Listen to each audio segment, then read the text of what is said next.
Welcome to Formosa Dream Chasers We're your hosts, Mary Ann. and Ching En. Please join us as we explore the journeys amazing people take in pursuit of their dreams. And get insights from their experiences Let's hit the road. and get started.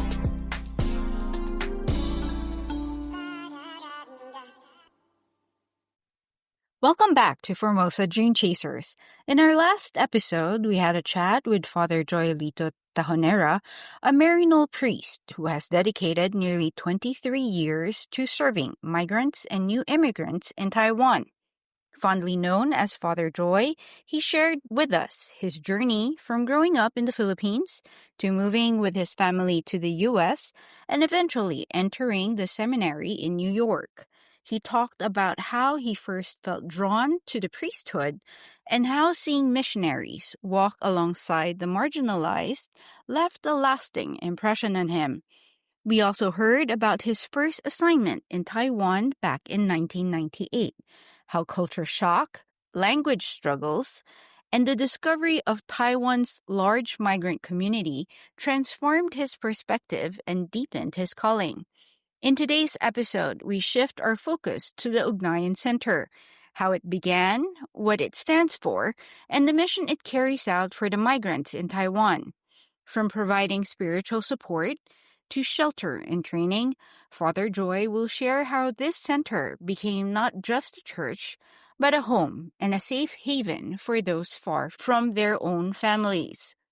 Let's return to Father Joy as he tells us how Ugnayan, the Filipino word for connections, lie at the center of his work, not only with the migrant community, but also with the many different communities here in Taiwan. And of course, we all work with the other groups. We're not alone.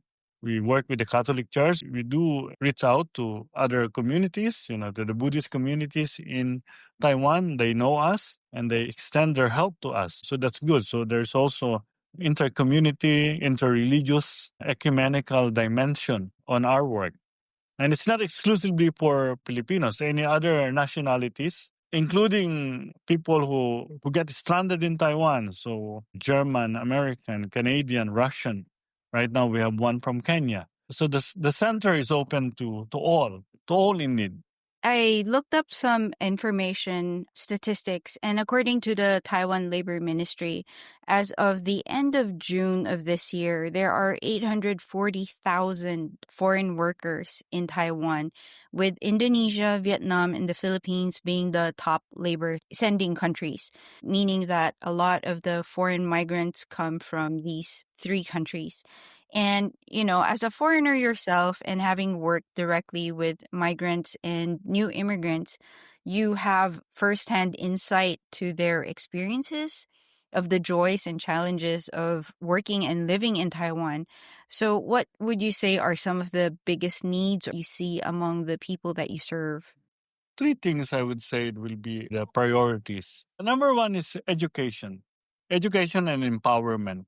I think it's very important to anyone going to a foreign country that they need to help themselves to be educated and empowered. What are their rights and their obligations so that they'll be treated fairly, equally. For example, in Taiwan, the Labor Standard Act said that the foreign workers and local people, the law apply the same. There are no discrimination. But if the foreign workers don't know that there's a law that says the law apply to both the locals and the foreign workers, then that is where labor rights or human rights are being violated.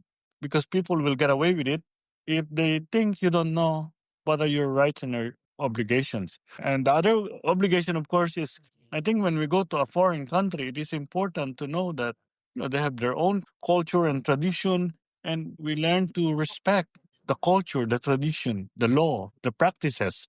So again, that's part of being a foreigner in a new place or in a foreign country, that we learn to honor and respect the culture where we are going. To me, it's education and empowerment at the same time.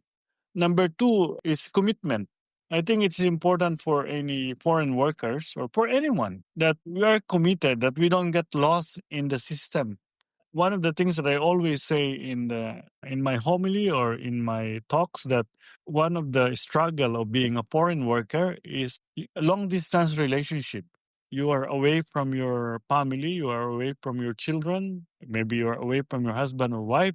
And if you are not committed to that commitment, to that relationship, you can easily get lost along the way, and the family becomes secondary. The family or the children or the wife, the husband becomes not the priority anymore. And to me, that's dangerous, because that's not the reason why we want and look for work abroad. Again, majority of the foreign workers will go and work abroad because of their family.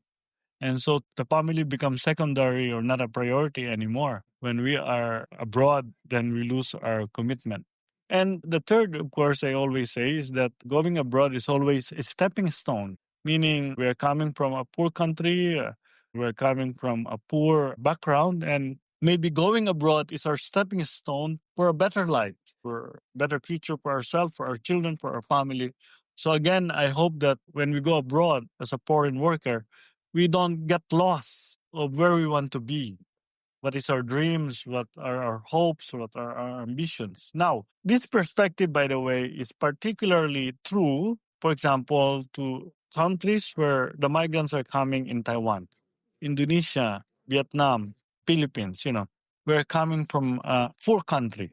And that's why we decide to go abroad, because we cannot find a decent job back home. A better salary, maybe abroad, can help our family. And so to me, we need to get our focus, that we don't get lost along the way. Father, can you describe maybe some of the circumstances that happen to migrant workers, why they need particular assistance from the Ugnayan Center, for example? Because a lot of people, when we think of going abroad to work, we may have this very, idealistic or rosy picture of what it will be like. We don't really think of the possibility that we might end up needing help. So what circumstances do some of these migrant workers encounter that they need assistance from the Ugnayan Center? In Taiwan, many of the migrant workers, many of the foreign workers will be in what we call 3D or 4D jobs, meaning it is the difficult, sometimes it is dangerous, sometimes it is dirty, and number four, sometimes it is demeaning, meaning it is a work that the locals don't like to do. So they need to get a foreign migrant workers to do the job, because it's dirty, it's dangerous, it's difficult, and sometimes it's demeaning. And because we need work, we cannot find decent work back home. We have a family to support. And so we grab the opportunity to go abroad, again, with a dream of a better life, a better salary, and that we can support our family. But, going abroad is not gold for everyone. It's not a success story for everyone. Along the way, people will encounter difficulties. So, for example, in Taiwan, you applied in the Philippines as a factory worker, and then you arrive in Taiwan and you're working as a farmer. So, of course, that is a big disappointment. And that is also a violation of the local law, the labor standard law, that you are hired as a factory worker. You should not be working as a farmer. But that is where we come in to assist the migrants. We can help you and file a complaint to the government, call 1955, and deal with the issue with the Bureau of Labor in your local area. So those are the kind of outreach that we do to the migrants. Again, as I mentioned earlier, you try to give them education and empowerment so that they know where they are and what are their rights, and when they should stand up in case things like this happen. Father, you've been working with migrants, as you said, for pretty much 28 years. Do you recall a story or one of the people that you've helped that was of particular significance or that made an impact to you? Many beautiful stories, many good stories, to see the success, how they achieve their hopes, their dreams. As I said earlier, going to Taiwan may be your stepping stone for a better tomorrow, a better future. So I can share several stories. One of the things that I did recently in the last 10 years is to help the migrants study in Taiwan, especially and particularly here in Taichung. So recently, one of the students that we sponsor, he was a migrant worker here for almost 12 years. And so before the end of their 12 years, and as you know, you can only stay in Taiwan for 12 years. Now they changed the law. You can now extend more time. But before that, the limit is 12 years for factory workers. So on his 10th year in Taiwan, I offered him, why don't you try going back to the university? He was not able to go to university in the Philippines or finish the college program because of poverty. So I helped him enroll in Providence University, and he graduated last June of 2025. And now he's employed in Taiwan as a professional. And because of the new law, in 3 to 5 years, he can bring his wife and two children to Taiwan. So they'll be united as one family. And to me, that's a beautiful story of a factory worker in Taiwan who was able to move out of the migrant worker status, study in Taiwan, and now working as a professional here in Taichung. Another story is another migrant. He arrived here in Taiwan. He was not able to finish college because of poverty. But while he was here in Taiwan, he learned how to use the computer very well. He became a programmer, a designer by self tutorial. Didn't go to formal school. He's just so interested in programming work.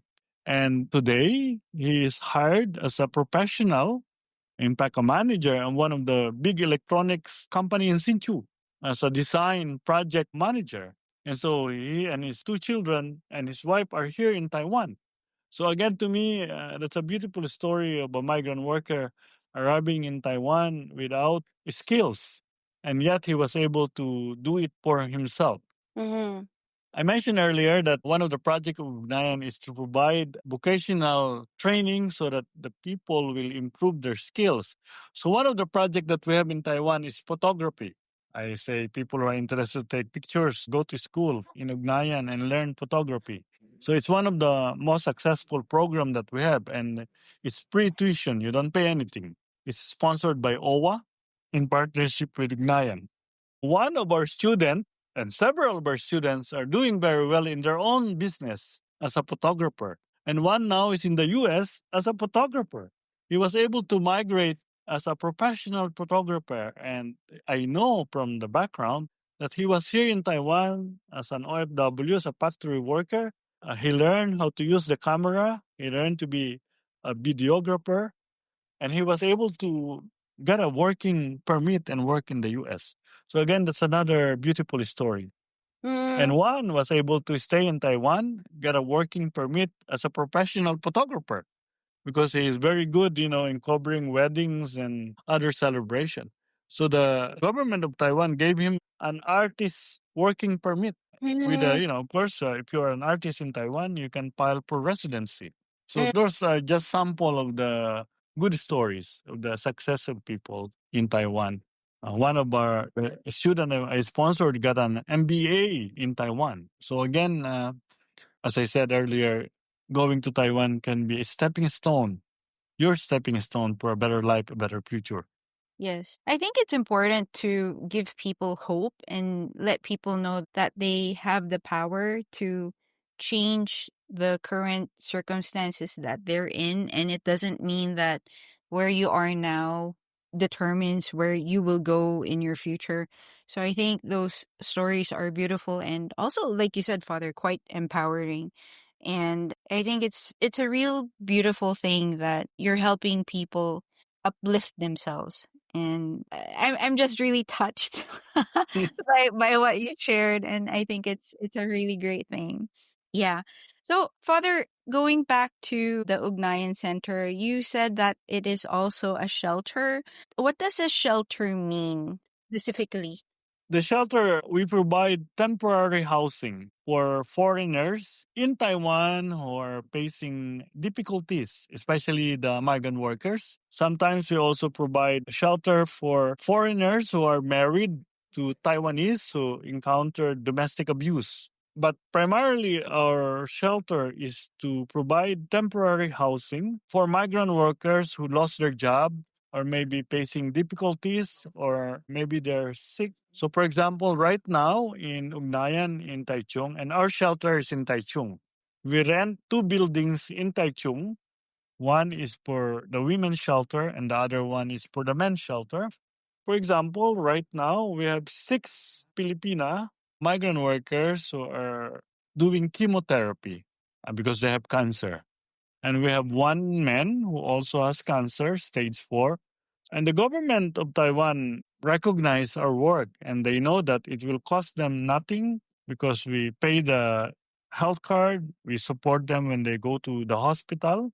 And so again, I'm very thankful that they can receive the treatment here in Taiwan, because going back home, it will be very costly and very difficult. So they can be treated here. They work here for years or many years, and then they get sick. And because they can stay in Ugnayan, so they can get the treatment. So we have a lot of walk-in people who lost their job every day. We have people who lost their job for whatever reason. So if they need housing, they need a place to sleep, they need food, they don't have money. So we provide that kind of service. It costs them nothing. We don't charge anything. And we don't ask the Taiwan government also for subsidy. And so we are thankful to God and thankful to the people who are always very supportive of our work. How many people can your shelter hold? I don't have a limit. We have a big space. And again, in case all the beds are taken or full, we always have the folding cushion that they can sleep. So I don't have any particular limits. Our bed capacity is less than 40 beds, but there's always a space. And so far, I have not said no to the person who really need a place. There's always a place. We can always adapt. We can always adjust. So I have no particular limit as to the number of people. Sometimes the people living with us will go up to 60, 50. But the average number of people is around 30. 14 men, 15 women. That's the average number of people that we have. And the people come and go. They will find a new job, they'll find new opportunities, so they will move on and new people will arrive and ask for help. Okay. So, Father, what would you say makes the Ugnayan Center unique from other shelters here in Taiwan? Well, I'm not going to call it too unique, but one of the things, when I started Ugnayan from the very beginning, I want it to be a church work. I want it to be a charity work of the church, of the Catholic Church here in Taiwan. And so I want it to be the service of the church to the migrants. So from the very beginning, I did not ask for any government help from Taiwan to start the center and the shelter. Because I believe that part of the work of the church is not only the spiritual needs of the people, but also the social needs of the people. And the Taiwan government allowed me, respected my work, my mission work. And so thanks be to God that for almost 25 years of helping the migrants, we have survived, including the time of COVID. We did not close our services how to help the migrants, especially those who are in need. I call it an open shelter because everybody, in one sense, is welcome. Anyone who needs help, anyone who needs a temporary housing, anyone who needs assistance, we provide the service. That's all for this segment, but don't go anywhere. We've still got more to uncover. In our final part, we'll take a closer look at what makes the Ugnayan Center so unique compared to other shelters and support spaces here in Taiwan. We'll also hear about Father Joy's thoughts for the future of the Ugnayan Center and how he envisions it continuing to grow as a safe space for those far from home. And finally, he'll share a heartfelt message for anyone out there who may be searching for their own calling or wondering how to live a life of purpose. It is an inspiring conclusion you won't want to miss. So stay tuned.